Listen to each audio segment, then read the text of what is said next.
Le krach boursier d'octobre 1929 va entraîner une crise économique sans précédent qui trouchera le monde entier.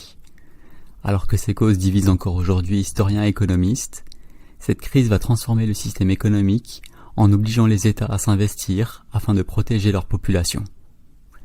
Néanmoins, à court terme, elle va aussi provoquer un malaise politique particulièrement fort au sein des démocraties libérales. Alors sans plus tarder, voici l'histoire de l'une des pires crises économiques de l'histoire.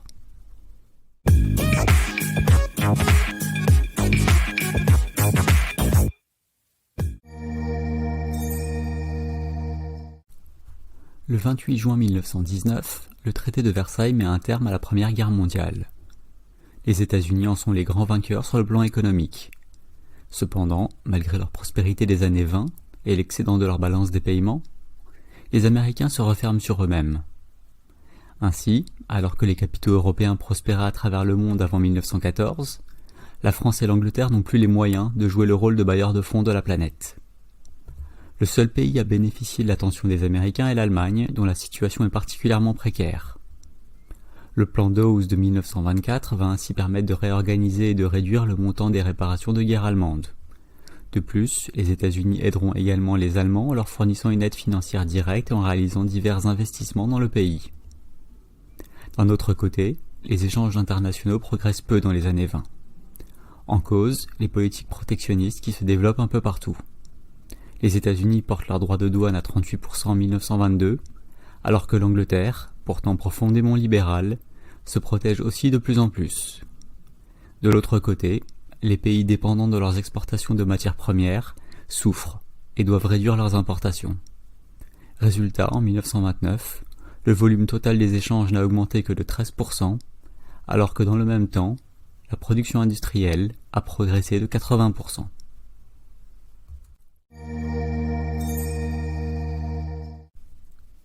Paradoxalement, si les Américains sont très frileux sur le plan extérieur, la situation interne est bien différente. Dès le début des années 1920, le crédit à la consommation connaît une envolée spectaculaire qui nourrit la consommation de masse.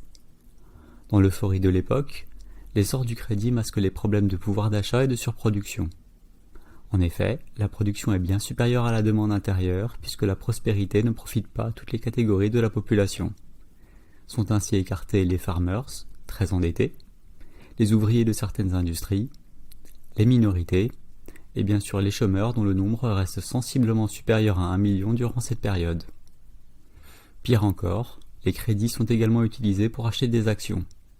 La facilité d'accès à ces crédits fait qu'on assiste alors à une véritable frénésie d'achat boursier qui alimente une spéculation qui fait passer la valeur globale des titres de Wall Street de 27 à 89 milliards entre 1925 et 1929. Une valeur sans aucun rapport avec la situation économique réelle. On parlerait aujourd'hui de bulle financière. Cet excès d'optimisme sur les marchés financiers s'accompagne en plus d'une très forte inflation.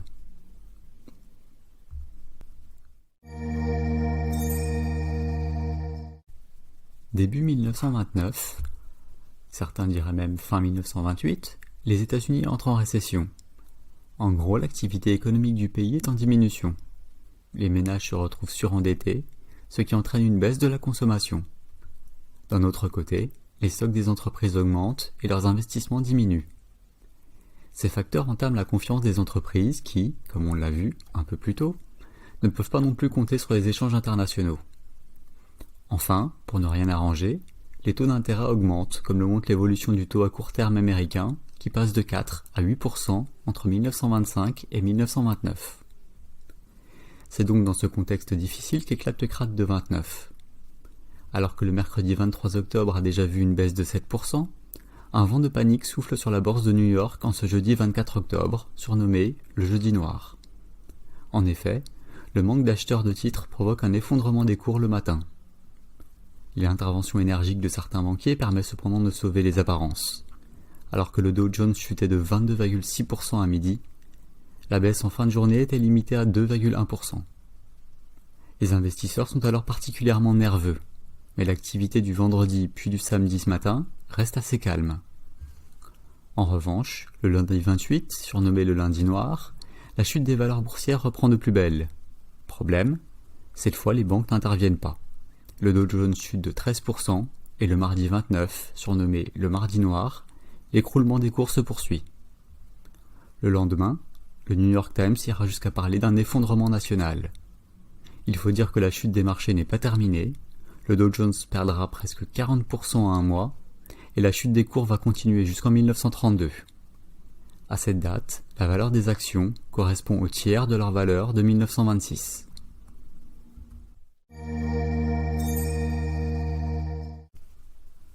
Alors que le krach boursier n'a touché directement qu'1 million d'Américains, son impact psychologique est immense, aussi bien sur les entreprises que sur les ménages. Le choc boursier révèle au grand jour les déséquilibres de l'économie américaine, et les effets ne tardent pas à se faire sentir. Les épargnants retirent en masse leur argent des banques, souvent petites et très nombreuses.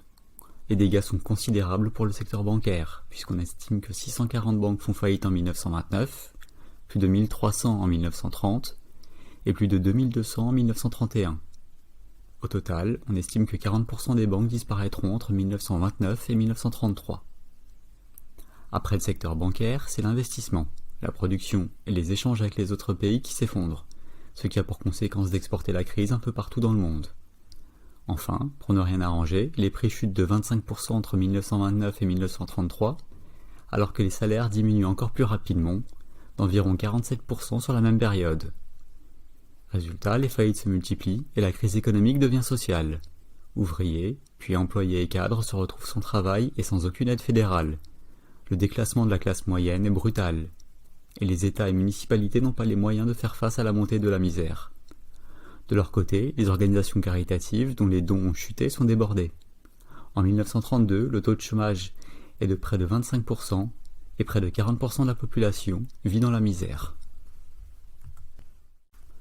Désemparé et enfermé dans une logique non interventionniste, le président américain Herbert Hoover et sa majorité républicaine ne prendront pas la mesure du désarroi de la population.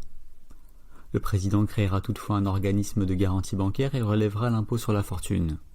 Des mesures insuffisantes qui ne suffiront pas à endiguer la crise. Hoover en subira les conséquences politiques en perdant l'élection de 1932 qui verra la victoire du candidat démocrate Franklin Delano Roosevelt. Voilà, c'est tout pour aujourd'hui. N'hésitez pas à réagir sur le déroulement et les conséquences directes et indirectes de cette crise. Si vous avez aimé la vidéo, n'hésitez pas à la liker et à vous abonner à la chaîne. En attendant la prochaine, je vous dis à bientôt.